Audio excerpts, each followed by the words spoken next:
Yo, what's up guys, welcome back to another video. This is a reaction to what killed Zumwalt destroyers.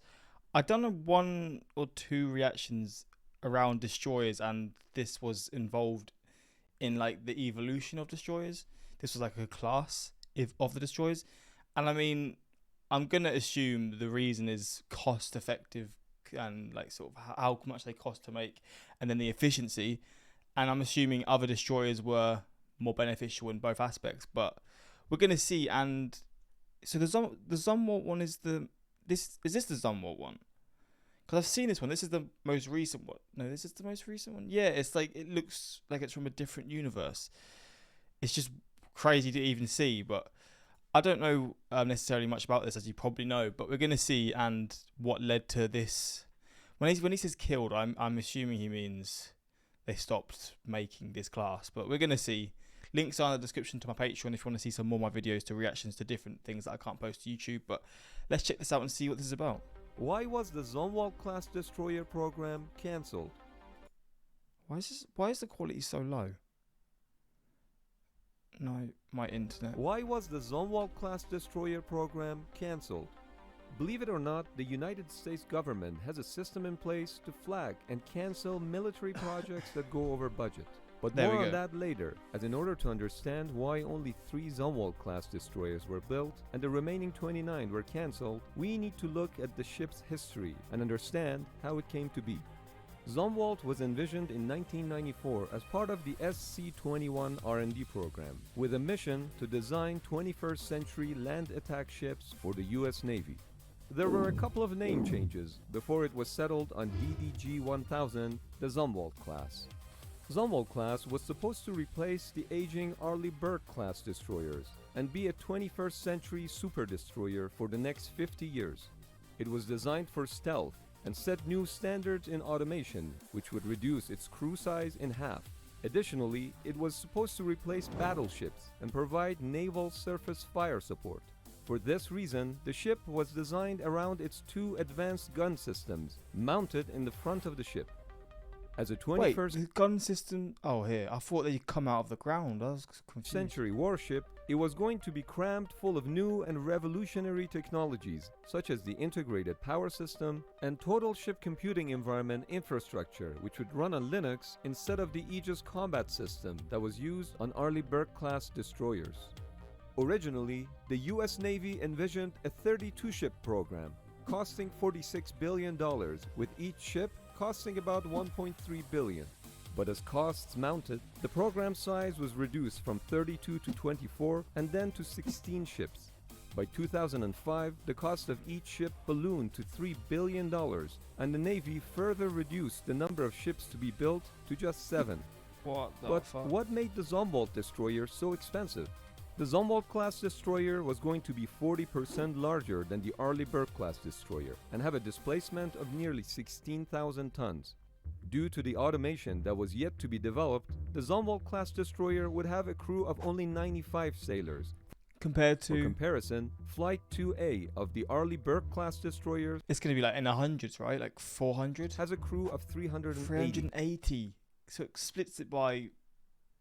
It's 1/4 of the amount of people. Less than that even. Jeez. I mean, I guess that also means they'd have to pay less money to people on the ships. So that seems like a cost-effective thing. But I guess the cost of making it just outweighs it so much it didn't make sense.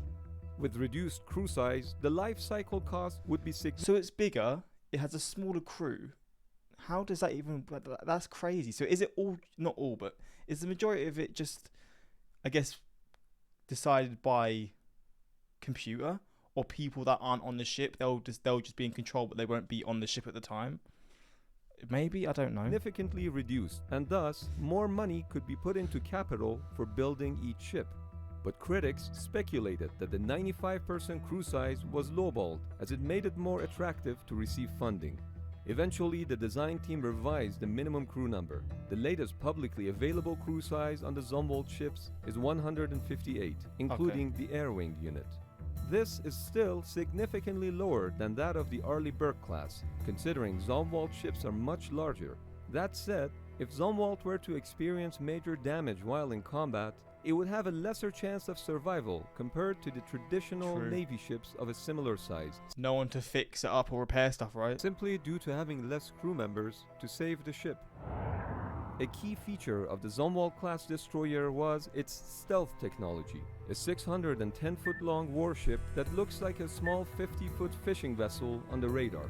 To put this in perspective, Zumwalt had only 2% of the radar cross-section that an Arleigh Burke class destroyer had. It is a remarkable feat of engineering, and it does work. However, stealth technology for such a large ship is extremely expensive. Critics questioned if it was even necessary for Zumwalt to be stealth. While it can be beneficial in certain situations, the second you fire a weapon, the stealth capability is severely diminished. Similarly, a lot of times ships travel in a fleet, which would certainly include non-stealth ships. Look how many ships are there, bro. What the hell? Imagine seeing this. Imagine like you're in a war of a country and you just see this approaching you. You're surrendering on the spot. Also, others argued that being stealth will be an overwhelming advantage in littoral waters that are crowded with fishing boats, tankers, and pleasure crafts. That is But huge. regardless of where you stand on the stealth argument, it is clear that the stealth capability of the Zumwalt class destroyers was a That is massive. It's really hard to gauge how big it is because you don't really have anything to compare it to. But this is a pretty decent sized boat here. And it just dwarfs it. major contributing factor to the cost overruns. Arguably, the most iconic feature of the Zumwalt class destroyer is its shape, the tumble home design, which significantly reduces the ship's radar cross-section. So sharp. But the stability of such a design was a matter of controversy, as a lot of naval architects warned that a ship with a tumble home design would be unstable. This is Seajet, an advanced electric ship demonstrator that featured the tumble home design as a proof of concept. After many tests on the Seajet, the design was proven seaworthy. Moreover, in 2019, USS Zumwalt sailed through a storm causing sea state 6 conditions near Alaska. It turned out that Zumwalt was more stable compared to the typical hull design. The captain of the ship, Andrew Carlson, said that, quote, "All told, I'd rather be on that ship than any other ship I've been on," unquote. So it's time to put to rest the idea that Zumwalt-class ships were unstable. That part, they got right. As mentioned earlier, the Zumwalt-class destroyer was designed around its 2 advanced gun systems, which featured a unique long-range land attack projectile, also known as LRLAP.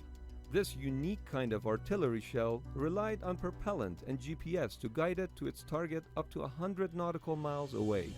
Since the primary role of the Zumwalt-class ships was to provide naval surface fire support, these guns were an integral part of fulfilling their mission.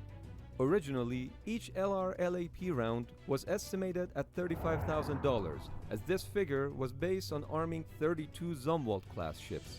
But once 29 out of the 32 planned destroyers were cancelled, the price ballooned to a range of $800,000 to $1 million. Just for comparison, a Tomahawk missile with a unit cost of $1 million has 15 times the range and 30 times the payload. In total, 150 LRLAP guided projectiles were procured at a unit cost of $477,000 before the program was cancelled due to its cost. This situation left 3 Zumwalt-class destroyers with guns that had no ammunition, meaning that the ships could not provide naval gunfire support. Consequently, the Navy repurposed the Zumwalt-class ships to surface warfare. There are talks of installing electromagnetic railguns on USS Lyndon B. Johnson, the third and the last Zumwalt-class destroyer built, but the status of this is currently unknown.